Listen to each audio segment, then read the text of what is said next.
मैंने अब तक 2 फंडेड अकाउंट ब्रीच कर दिए, लेकिन उससे जो मैंने सीखा उसने मेरी पूरी ट्रेडिंग के प्रति सोच ही बदल दी। जय श्री राम दोस्तों, कैसे आप सभी लोग। उम्मीद करता हूँ सब बढ़िया होंगे। तो दोस्तों आज हम बात करने वाले मेरी 7 मिस्टेक्स के बारे में, जिनकी वजह से मैंने 2 फंडेड अकाउंट ब्लो कर दिए। अगर वो मिस्टेक्स मैं नहीं करता तो अभी तक मैं उसमें सर्वाइव कर पाता। तो चलो शुरू करते हैं। एक वक्त था जब मैं अपने अकाउंट को सिर्फ एक नंबर समझता था और वो मेरी सबसे बड़ी गलती थी। मैंने 2 फंडेड अकाउंट ब्लॉक किए, सारा पैसा गया, कॉन्फिडेंस गया, बहुत सारा लॉस हुआ और लगने लगा कि क्या मैं ट्रेडिंग के लायक भी हूँ।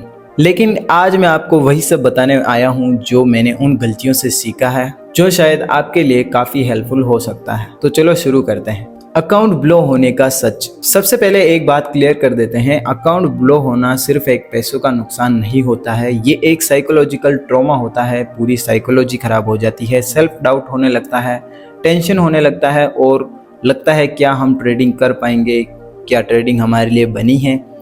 कॉन्फिडेंस टूट जाता है। और मेरी बात करें तो मैं ट्रेडिंग कर रहा था बिना प्लान के, बिना रिस्क मैनेजमेंट के, और हर बार ऐसा लगता था कि इस बार डबल हो जाएगा पैसा, लॉस रिकवर हो जाएगा, अकाउंट क्लियर हो जाएगा। और उसके रिजल्ट ये हुए कि मैं रिवेंज ट्रेडिंग करने लगा, ओवर ट्रेडिंग करने लगा, लॉट साइज प्रॉब्लम होने लगी, लॉसेस हो गए और अंत में पूरा अकाउंट ही साफ हो गया। लेकिन उन लॉसेस और अकाउंट ब्रीच से मैंने 7 लेसन सीखे, जिनके बारे में आज हम बात करने वाले हैं। तो चलो स्टार्ट करते हैं। Lesson number 1, no risk management, no trading. अगर हमारा कोई रिस्क मैनेजमेंट प्लान नहीं है तो वो ट्रेडिंग नहीं है, वो एक तरह से गैम्बलिंग है, जुआ है।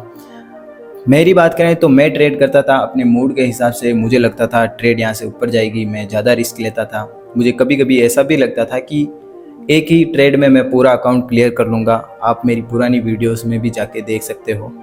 और ये मेरी सबसे बड़ी गलती थी, रिस्क। और इससे मैंने सीखा कि रिस्क मैनेजमेंट बहुत ज़्यादा ज़रूरी है अगर आपको एक फंडेड अकाउंट क्लियर करना है तो। लेसन नंबर 2, प्लान के बिना एंट्री। मेरा पहले ऐसा था कि मेरे पास कोई क्लियर प्लान नहीं था, मैं रेंडमली कहीं भी एंट्री ले लेता था। टेलीग्राम पे सिग्नल आया, टेलीग्राम से ट्रेड ले ली, यूट्यूब लाइव स्ट्रीम से ट्रेड ले ली। और इससे मुझे ये सीखने को मिला कि बिना ट्रेडिंग प्लान के या कोई क्लियर स्ट्रेटजी के आप कभी फंडेड अकाउंट क्लियर नहीं कर सकते। Lesson number 3, daily profit target. मेरा गोल था डेली का कि मुझे 2% अपने फंडेड अकाउंट का निकालना है और उसके लिए मैं कुछ भी करता था, ओवर ट्रेडिंग करता था, रिवेंज ट्रेडिंग करता था। और ये भी मेरे अकाउंट ब्रीच होने का एक बड़ा कारण था। लेकिन हमें कभी रिजल्ट्स पर फोकस नहीं करना चाहिए, हमें सिर्फ प्रोसेस को फॉलो करना चाहिए। लॉस हुआ तो एक्सेप्ट करो, प्रॉफिट हुआ तो भी एक्सेप्ट करो। लेसन नंबर 4, जब मार्केट क्लियर ना हो तब ट्रेड नहीं करना चाहिए। मेरा ऐसा था, गोल सेट था, मुझे लगता था हमें हमेशा रोज ट्रेड करना चाहिए। अगर हम रोज ट्रेड नहीं करेंगे तो हम बहुत कुछ मिस कर देंगे या बहुत बड़ा मोमेंटम मिस कर देंगे। और ये मेरी सबसे बड़ी मिस्टेक या गलतफहमी थी और इसकी वजह से मेरे लॉस होने का ये भी एक बड़ा कारण था।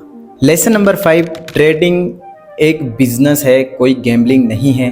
हर एक डिसीजन हमें एज ए बिजनेस लेना चाहिए, हर ट्रेड को सीरियसली लेना चाहिए और उसका जनरल ट्रैक रिकॉर्ड पूरा हमारे पास होना चाहिए। मतलब कि हमें मजाक मजाक में कोई ट्रेड नहीं लेनी चाहिए, हर एक ट्रेड के पीछे लॉजिक सिंपल और क्लियर होना चाहिए। लेसन नंबर 6, फंडेड अकाउंट कोई सक्सेस का शॉर्टकट नहीं है। फंडेड अकाउंट हमें कैपिटल देता है, लेकिन डिसिप्लिन हमें खुद बनाना पड़ता है।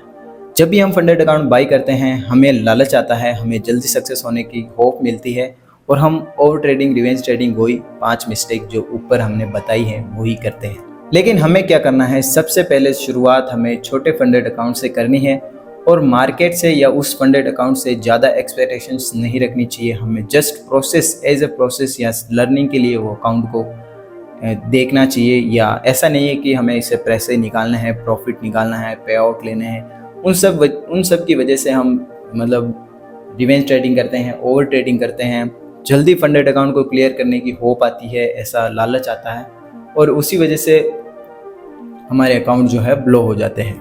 लेसन नंबर 7 और सबसे इम्पोर्टेंट, डिसिप्लिन ही सबसे बड़ी स्ट्रेटजी है।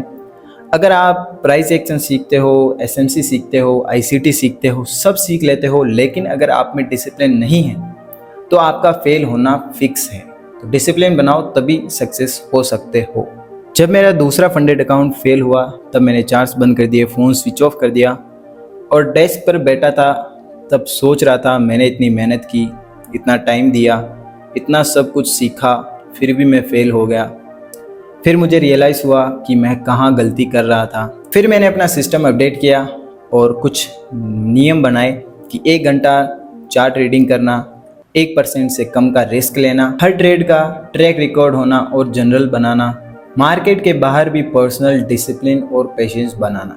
अगर आप अपनी लाइफ में, पर्सनल लाइफ में डिसिप्लिन नहीं हो तो आप ट्रेडिंग में भी कभी डिसिप्लिन नहीं बन सकते। तो इसीलिए अपनी लाइफ में सबसे पहले डिसिप्लिन बनाओ, फिर जाके कहीं आपकी ट्रेडिंग में भी डिसिप्लिन बिल्ड होगा। एक चीज़ समझ लो, ट्रेडिंग जीतने का गेम नहीं है, ये एक सर्वाइवल गेम है। अगर आप मार्केट में टिक जाते हो तो पैसा अपने आप आना शुरू हो जाता है। अगर आपने भी कभी फंडेड अकाउंट ब्लॉक किया है तो कमेंट करो। अगर आप इस वीडियो से रिलेट कर पाए तो वीडियो को लाइक करो, शेयर करो और चैनल को सब्सक्राइब करो। मैं आपके साथ हूँ और ये जर्नी हम मिलकर कंप्लीट करेंगे। और कुछ दोस्त पूछ रहे थे भाई आप कौन सा फंडेड अकाउंट यूज़ करते हो, तो मैं पर्सनली अभी फंडिंग पिप्स का फंडेड अकाउंट यूज़ करता हूं जो काफ़ी ट्रस्टेड है। आप भी परचेस कर सकते हो, लिंक डिस्क्रिप्शन में है। अगर आप लिंक से बाय करते हो तो आपको कैशबैक मिलेगा और अपकमिंग गिवअवेज में पार्टिसिपेट भी कर सकोगे। मिलते हैं नेक्स्ट वीडियो में। Until then, trade smart, stay strong और नेवर गिव अप।